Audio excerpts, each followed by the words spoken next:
అందరికీ మన ప్రభువును రక్షకుడైనటువంటి యేసుక్రీస్తు వారి పేరిట ప్రత్యేకమైనటువంటి వందనాలండి. హగ్గయి 1వ అధ్యాయము 13వ వచనం చూద్దాం. హగ్గయి 1వ అధ్యాయము 13వ వచనం మనం చూస్తేనండి, అప్పుడు యెహోవా దూతైన హగ్గయి యెహోవా తెలియచేసిన వార్తను బట్టి జనులకు ప్రకటించినదేమనగా, నేను మీకు తోడుగా ఉన్నాను, ఇదే యెహోవా వాక్కు.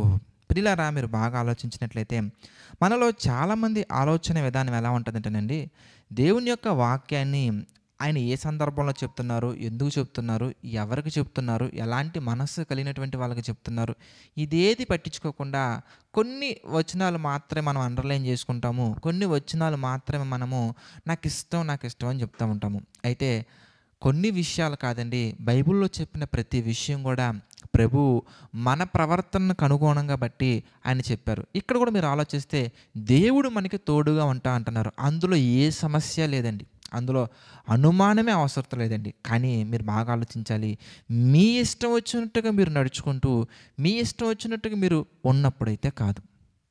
మళ్ళీ చెప్తున్నానండి, ఎలాంటి వారికి ఆ మాట చెప్తున్నారో మీరు చూస్తేనండి, 12వ వచనం చూద్దాం. హగ్గయి గ్రంథంలోనే 1వ అధ్యాయంలో 12వ వచనం, అంటే ఈ వచనానికి కొంచెం పైన ఉన్నటువంటి వచనాన్ని మనం చూస్తేనండి, షయల్తీయులు అని మాట్లాడుకుంటూ ఆయన అలా 2వ వచనం మనం చూసాం అనుకోండి, అందులోనే సెకండ్ పార్ట్ మనం చూస్తే, తమ దేవుడైన యెహోవా ప్రవక్త అయిన హగ్గయిని పంపించి తెలియచేసిన వార్త విని యెహోవా యందు భయభక్తులు పూనిరి. ఇక్కడ ఉన్నటువంటి ప్రజలందరూ కూడా ఏం చేశారంటేనండి, దేవుని యొక్క ప్రవక్త లేదా దైవజనుని యొక్క మాటలు విని ఆ మాటలను గ్రహించి ఆ మాటల ప్రకారంగా నడుచుకునే విషయంలోనండి దేవుని యందు భయము భక్తి కలిగి ప్రవర్తించటం ప్రారంభించారండి.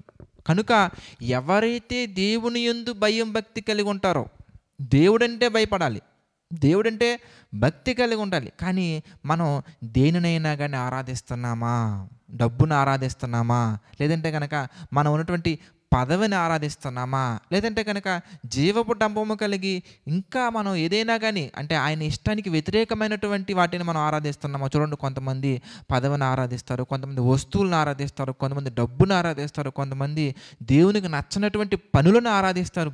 మనం అలా ఉండకూడదండి. మనం కనుక మన జీవితంలో ఏదైనా కానీ దేవుడు చెప్పినటువంటి వాటిని కూడా మనం ఆరాధించకూడదండి. దేవునినే మనం ఆరాధించాలి. దేవుడు మనకు ఒక గిఫ్ట్ని ఇచ్చారనుకోండి, మనల్ని ప్రేమించి మనల్ని ఆశీర్వదించి దేవుడు ఒక కారునే మనకి గిఫ్ట్గా ఇచ్చారు. వెంటనే మనం ఏం చేస్తామంటే కారుని చక్కగా క్లీన్ చేస్తాం. అంటే కార్ క్లీనింగ్ చేయకూడదా బ్రదర్ అంటే, కార్ క్లీనింగ్ చేయొచ్చు, కానీ కార్ క్లీన్ చేయడానికి ఆరాధనను మానాల్సిన అవసరం లేదు. కార్ క్లీన్ చేయడానికి దేవుని పనిని ఆపాల్సిన అవసరం లేదు. కార్ని క్లీన్ చేయడానికి దేవుణ్ణి ఆరాధించే విషయంలో వెనకడుగు వేయకూడదు. దాని మీద వంకబెట్టి కొంతమంది ఉద్యోగాన్ని దేవుడు ఇస్తారండి. దేవుడు ఇచ్చినటువంటి ఉద్యోగాన్ని ఆధారం చేసుకుని లేదా దేవుడు ఇచ్చినటువంటి ఉద్యోగం పట్ల ప్రేమ కలిగి ఏం చేస్తూ ఉంటారంటేనండి, దేవుణ్ణి మహిమపరచడం విడిచిపెడతా ఉంటారు. ఎక్కడ బ్రదర్ ఉదయాన్నే లేస్తున్నామండి, రాత్రి ఎప్పుడుకో పడుకుంటున్నామండి, అసలు ప్రార్థనే చేయట్లేదండి. ఎందుకు చేయట్లేదంటే పని బ్రదర్. చూసారా, ఒకప్పుడు నువ్వు ప్రార్థన చేసి ఆయన సన్నిధిలో నువ్వు పొందుకున్నటువంటి ఉద్యోగం అది ఇంకా అభివృద్ధి పొందాలంటే ఏం చేయాలి? ఇంతకీ మన చేతిని ఆశీర్వదించబడాలంటే ఏం చేయాలంటే, మనం ఎప్పుడు కూడా మన జీవితంలో ఎలాంటి మేలులు పొందుకున్నా, ఎటువంటి ఆశీర్వాదాలు దేవుడు మనకిచ్చిన వాటి పట్ల భయము భక్తి మాని అవి ఇచ్చినటువంటి దేవుని పట్ల భయము భక్తి కలక మనం కలిగి జీవించినట్లయితే ప్రియులారా, తప్పకుండా మన జీవితంలో ఎన్నో మేలులు, ఊహించలేనటువంటి గొప్ప మేలులు మనం పొందుకుంటాం. కాబట్టి ఈ విషయాన్ని గుర్తుంచుకుని ప్రతి ఒక్కరూ కూడా ఆయన చిత్త ప్రకారంగా ఆయన పట్ల భయం భక్తి కలిగి మనం ఉంటే కనుక ఒక విషయం గుర్తుంచుకోండి, ఎవరు మనల్ని విడిచిపెట్టినా, ఎవరు మనతో ఉన్నా ఉండకపోయినా గొప్ప స్టేట్మెంట్ దేవుడు ఇస్తున్నారండి, గొప్ప ప్రామిస్ దేవుడు మనకి ఇస్తున్నారు. అదేంటంటే ఆయన మనకు తోడుగా ఉన్నారు, నేను మీకు తోడుగా ఉన్నానని దేవుడు మనకు చెప్తున్నప్పుడు ఇక మనం దేని గురించి ఆలోచించాలండి? ప్రార్థన చేసుకుందండి. ప్రతి ఒక్కరి తలలో వంచి ప్రార్థనలు ఏకీభవించండి. ప్రార్థన.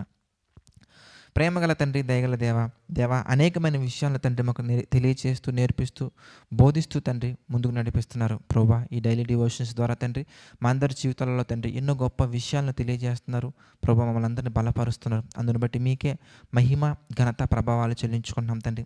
మమ్మల్ని అందరినీ దీవించండి, ఆశీర్వదించండి, బలపరచండి ప్రభా.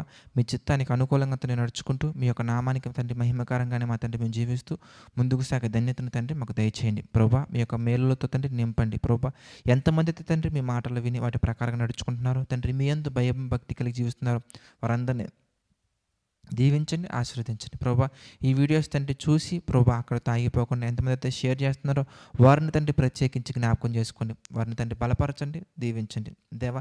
ఈ పరిచర్లు కూడా మా తండ్రి జ్ఞాపకం చేసుకోండి. దీనుడు లేని తండ్రి మా ద్వారా ఎన్నో జరిపిస్తున్నారు తండ్రి ప్రభా. మీ చిత్తమైతే ఇంకా గొప్ప కార్యాలు తండ్రి చేసే దిశగా ముందుకు సాగటకు సహాయం చేయండి తండ్రి. ఈ పరిచర్లు తండ్రి ఎంతమంది అయితే తండ్రి పాలిభాగస్తులు అవుతున్నారో ప్రతి ఒక్కరిని దీవించండి, ఆశీర్వదించండి, బలపరచండి. మీ యొక్క నామానికి మహిమకరంగా తండ్రి నిలబెట్టండి దేవ. సమస్త మహిమ ఘనత ప్రభావాలు మీకే చెల్లించుకుంటూ తండ్రి ప్రతిదీ కూడా మీ చిత్త ప్రకారంగా జరిగించమని నడిపించమని మా ప్రభువును రక్షకుడైనటువంటి యేసుక్రీస్తు వారి పేరిట ఈ ప్రార్థన అడిగి వేడుకొనిచున్నాము తండ్రి. ఆమెన్. అందరికీ వందనాలండి. God bless you all.